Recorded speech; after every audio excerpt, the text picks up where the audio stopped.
नमस्कार बच्चों, आप लोगों के लिए मेरे द्वारा संचालित क्लास 12th के स्टूडेंट्स के लिए नवबोध प्रकाशक द्वारा प्रकाशित लेखाशास्त्र अकाउंटेंसी के बैक साइड के क्रियात्मक प्रश्नों के हल की सीरीज चल रही है।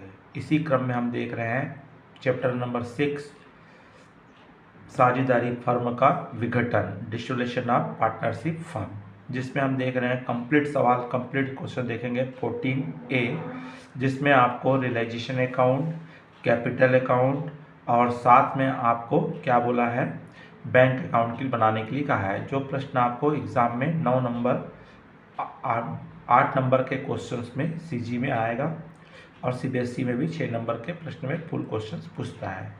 बच्चों, अगर आप इस चैनल में नए हैं या पहली बार देख रहे हैं तो आइकॉन बेल को पुश कर दीजिए और चैनल को सब्सक्राइब कर दीजिए। अगर आपको पुराने क्वेश्चन, बैक साइड के क्वेश्चन, अर्थात आपको चैप्टर नंबर पार्टनरशिप के 1 से लेकर के 5 तक के अगर आपको हल चाहिए तो आप प्लेलिस्ट में जाइए, क्रियात्मक प्रश्नों के हल क्लास 12th देखिए, जिसमें आपको कंप्लीट सभी चैप्टर्स के आपको हल प्राप्त हो जाएंगे। चलिए बच्चों, देखते हैं क्वेश्चन नंबर 14A क्या कह रहा है और एक किस प्रकार से इसको तैयार किया जाएगा। तो इसमें अनूप और सुमित एक फर्म में पार्टनर हैं बराबर के। वे 31 दिसंबर 2006 को समापन का निर्णय ले रहे हैं। एसेट साइड में cash in hand, debtors, plant, stock, lease hold hand land दिया है, फर्नीचर दिया है, क्रेडिटर्स, रिजर्व फंड, लोन और आपको अनूप और सुमित दिया है। नीचे में लीज एंड होल्ड दिया हुआ है, जिसको कितने में वसूली हुई है, फर्नीचर का, स्टॉक का, प्लांट का, डेटर्स का, और क्रेडिटर्स को 25,500 का पेमेंट करके पूर्ण निपटारे किए गए और वसूली व्ययों की राशि 2500 रुपये खर्च हुई है। आपको वसूली खाता अर्थात रियलाइजेशन अकाउंट, बैंक अकाउंट और पार्टनर्स कैपिटल अकाउंट इसमें आपको बनाने के लिए बोला है। तो सबसे पहले हम रियलाइजेशन अकाउंट बनाएंगे। तो रियलाइजेशन अकाउंट का आपको फॉर्मेट मालूम है, पर्टिकुलर अमाउंट्स आता है हमारा। तो यहाँ पे हम देखेंगे सबसे पहले कौन कौन से आइटम यहाँ पे उतारे जाएंगे। तो बैलेंस शीट के एसेट साइड से आपको कैश इन हैंड को छोड़ करके सभी एसेट्स को कंटिन्यूस आपको क्या कर लेना है, उतार लेना है। तो यहाँ पे आप डेबिट में आप लिखते जाएंगे एसेट्स का नाम। तो सबसे पहले आपका है डेप्टर्स है और इससे ये टोटल 12,000 रुपये का है। डेप्टर्स के बाद आपका प्लांट है 47,000। प्लांट के बाद स्टॉक है 42,000 और लैंड है आपकी 60,000 की और लैंड के बाद आपका फर्नीचर है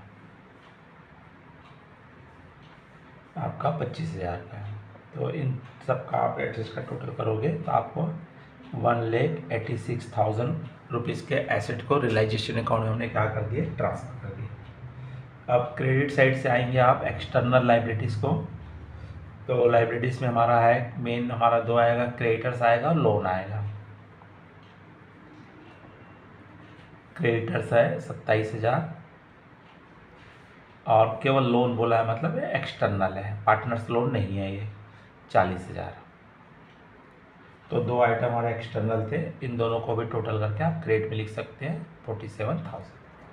अब उसके पश्चात एडजस्टमेंट में आएंगे कि निम्न संपत्तियों से हमको किससे किससे कितना कितना कलेक्शन हुआ है। तो यहाँ पे हमारा बैंक अकाउंट या कैश अकाउंट लिख देंगे और यहाँ भी जो आपको एडजस्टमेंट में दिया है, लैंड से आपको 72,000 मिला है, फर्नीचर से आपको 22,500, स्टॉक 40,500, प्लांट 48,000 और डेप्टर से 10,500। तो जिन जिन एसेट से मिला है आप उन सब एसेट को, 5 एसेट है, पाँचों से हमको मिला है, उसको आप कंप्लीट करके टोटल करके आप बाहर लिख देंगे तो आपको ज़्यादा टोटल अवधि करने में सुविधा होगी। तो इस तरह से आपका, अब उसके पश्चात हम आते हैं एक्सटर्नल लाइबिलिटीज़ का पेमेंट करेंगे। तो यहाँ पे बैंक अकाउंट लिखेंगे और किसका किसका पेमेंट कर रहे हो आप, क्रेडिटर्स का। तो फुल सेटलमेंट में आपको 25,500 पेमेंट करने बोला है। और सेकंड नंबर हमारा यहाँ पे है आपका लोन का पेमेंट करोगे, लोन है 40,000 का। और उसके पश्चात यहाँ पे उसने एक्सपेंसेस भी किया है, तो एक्सपेंसेस का भी आप पेमेंट कर दीजिए। 2,500 रुपये उसने एक्सपेंसेस किया है जो आपको एडजस्टमेंट में दिया हुआ है। तीनों का टोटल करके आप क्रेडिट में आप लिख सकते हैं 68,000 रुपीज़। अब आपका सभी आइटम वाले एडजस्टमेंट हो गए हैं। अब आपको डिफरेंस निकालना है, तो ये देखना है कि आपका डिफरेंस किस साइड कम आ रहा है या ज़्यादा आ रहा है। तो यहाँ पे क्रेडिट साइड का टोटल ज़्यादा आ रहा है, यहाँ पे 1,93,500 है, 1,93,500 प्लस 67,000 तो इसका टोटल आ रहा है 2,60,500। 2,60,500। इसमें से आपको डेबिट का टोटल घटा देना है 1,86,000 और 68,000, तो आपका आ रहा है 6,500 आ रहा है। 6,500 डिफरेंस आ रहा है, डेबिट साइड में कम आ रहा है, इसलिए क्या हुआ, प्रॉफिट हुआ। और पार्टनर हमारे यहाँ पे कौन कौन है, अनूप है और सुमित है, ये दोनों आपस में बांट लेंगे। इक्वल पार्टनर है इसलिए 3 से 2 से डिवाइड कर दीजिए, तो 3,250 और 3,250 इन दोनों को प्रॉफिट के रूप में मिल जाएगा। तो इस तरह से आपका क्या बन गया बच्चों, ये रियलाइजेशन अकाउंट बना है। अब इसमें आपको क्या बोला है, पार्टनर्स कैपिटल अकाउंट बनाने बोला हुआ है, तो पार्टनर्स कैपिटल अकाउंट बनाएंगे। इसका आपको फॉर्मेट मालूम है, पार्टनर्स कैपिटल का पर्टिकुलर अमाउंट में अनूप और सुमित आ जाएंगे। पर्टिकुलर्स, तो सबसे पहले आपको इसके क्रेडिट साइड में आपको इंटरनल जो जो छोड़े थे उनको सबको उतारेंगे, बैलेंस ब्रॉट डाउन करेंगे।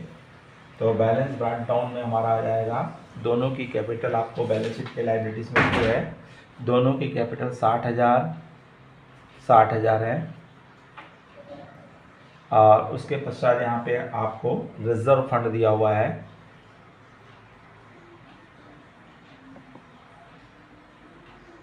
जिसको इक्वल बांट देंगे। 10,000 दिया है, जो 5,000 दोनों पार्टनर आपस में डिस्ट्रीब्यूट कर लेंगे। और यहाँ पे रियलाइजेशन से आपको क्या हो गया था, प्रॉफिट हो गया था। रियलाइजेशन अकाउंट से आपको क्या हुआ था, प्रॉफिट हुआ था, इसलिए क्रेडिट में आएगा। अगर लॉस हुआ होता तो डेबिट में आता है। 3,250, 3,250। अब इसके अलावा यहाँ पे क्रेडिट के कोई आइटम्स नहीं है, तो डेबिट का टोटल ही यहाँ पे उनको पेमेंट हो जाएगा टू बैंक अकाउंट। तो टोटल कर देंगे 60, 5, 65, 3, 68,250। इसी प्रकार इसका भी दोनों का सेम आ रहा है 68,250। तो दोनों पार्टनर को 68,250 क्या करना है, पेमेंट करेंगे। तो इस तरह से इनका दोनों का क्या बन जाएगा, कैपिटल अकाउंट बन गया।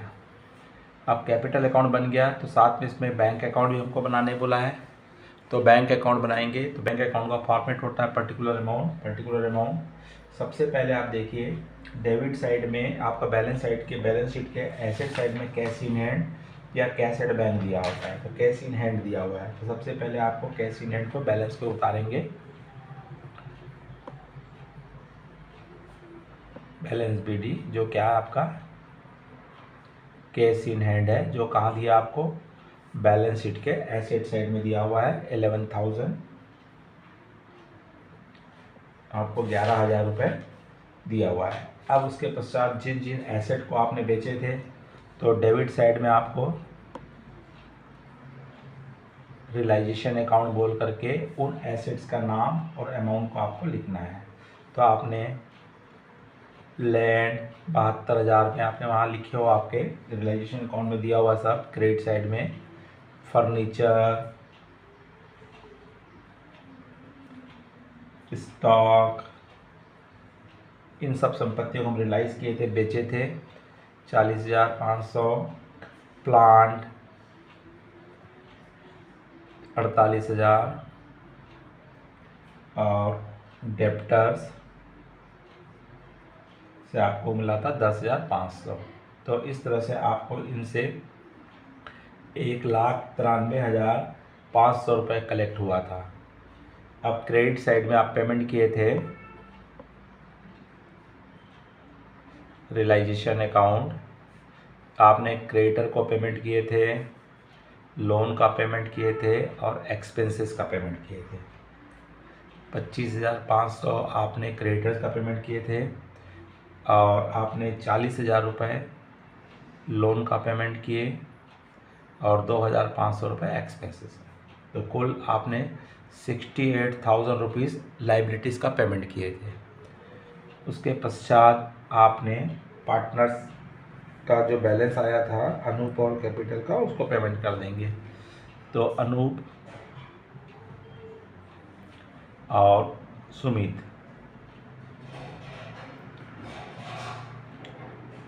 कैपिटल अकाउंट, इसको पेमेंट हुआ था 68,250, 68,250। अब इन दोनों का टोटल करके देख लीजिए, दोनों साइड का टोटल बराबर आ रहा है, अर्थात आ रहा है इसका 2,04,500, 2,04,500। तो इस तरह से आपका कंप्लीट इस प्रश्न में आपको क्या बोला है, रियलाइजेशन अकाउंट बनाने बोला हुआ है, कैपिटल अकाउंट बनाने बोला है और बैंक अकाउंट। ये आपको 8 नंबर के प्रश्न में ये प्रश्न आपको पूछा जाता है। तो चलो बच्चों, अगर समझ में आया होगा तो लाइक कीजिए, अपने अधिक से अधिक मित्र साथियों को शेयर कीजिए। नमस्कार, जय हिंद, जय भारत।